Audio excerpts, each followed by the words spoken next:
Hello everyone, in today's video we are going to discuss about the organism or the parasite Wuchereria, which belongs to order Phylloreidae, and it is a parasite, endoparasite, which resides in the lymph nodes and lymph glands of humans.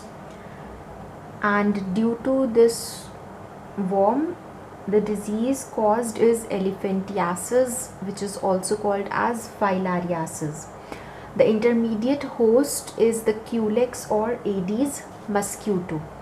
Now, talking about its morphology, it is cylindrical in shape, or we can also say it is filiform in shape. Therefore, it is called as the filarial worm. And the sexes are separate and they show sexual dimorphism. Like, what kind of sexual dimorphism can be seen? The male's posterior end is sharply curved. It has a genital papillae and two copulatory spicules, while the female has a genital pore. Now, talking about the life cycle, the copulation takes place when the male and female both are present in the same lymph gland in humans.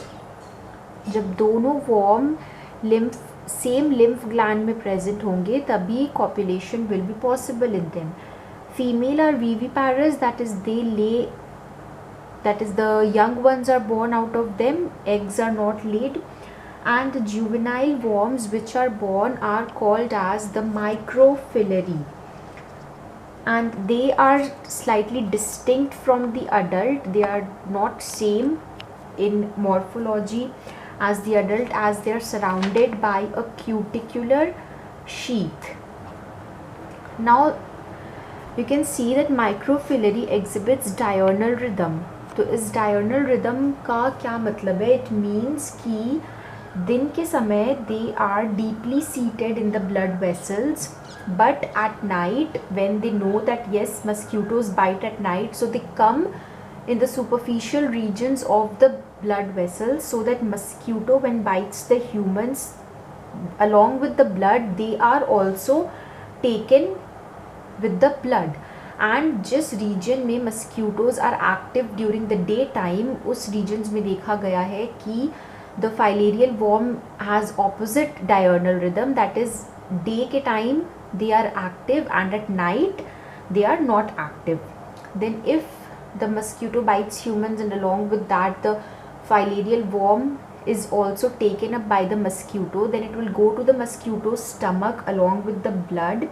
There, due to the digestive juices, it will lose its cuticular sheath which was present in microfilary, and it will penetrate the stomach wall. वहाँ से it will go to the thoracic muscles, जहाँ पर moulting होगा, second stage moulting, then third stage moulting होगा, and third stage is the infective stage. जो third stage form हुआ है वो इन्फेक्टिव है, एंड थर्ड स्टेज के बाद it's written that it will go to the proboscis. जो मस्क्यूटोज का प्रोबॉसिस होता है जिसके थ्रू वो ह्यूमन स्किन को पेनिट्रेट करते हैं ब्लड सक करने के लिए, थर्ड स्टेज मोल्टिंग के बाद वो मस्क्यूटो के प्रोबॉसिस में चला जाएगा. Then when it will bite a human, mosquito when bites a human, then proboscis के थ्रू वो जो वॉर्म है वो वापस ह्यूमन के अंदर आएगा, एंड ब्लड सर्कुलेशन के थ्रू वो lymph glands and lymph passages में पहुंच जाएगा एंड अडल्ट वॉर्म में डेवलप हो जाएगा. अडल्ट वॉर्म में डेवलप होने के कारण ये जो है, हम इसे पैथोजेनेसिस कहते हैं, the disease caused by an organism, it is pathogenesis. तो फीवर होगा, डिप्रेशन हो सकता है, हेडेक होता है लाइट इन्फेक्शन के समय. लेकिन हैवी इन्फेक्शन में क्या होता है कि एक तो जो बहुत सारे वॉर्म्स हैं वो अक्यूमुलेट होते जा रहे हैं, एंड साथ ही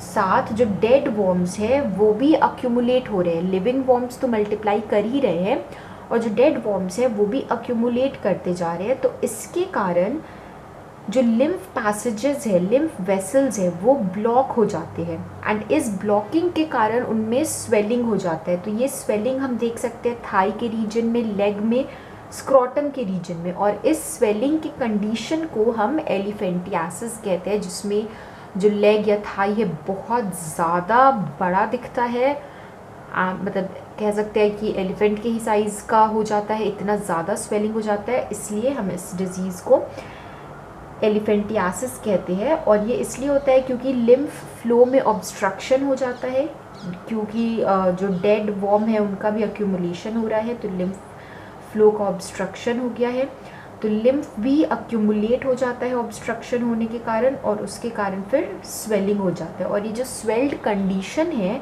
उसे हम लिम्फीडीमा कहते हैं। जो लिम्फ नोड्स, लिम्फ का अक्यूमुलेशन के कारण जो स्वेलिंग हो जा रहा है, इसे हम लिम्फेडेमा कह सकते हैं।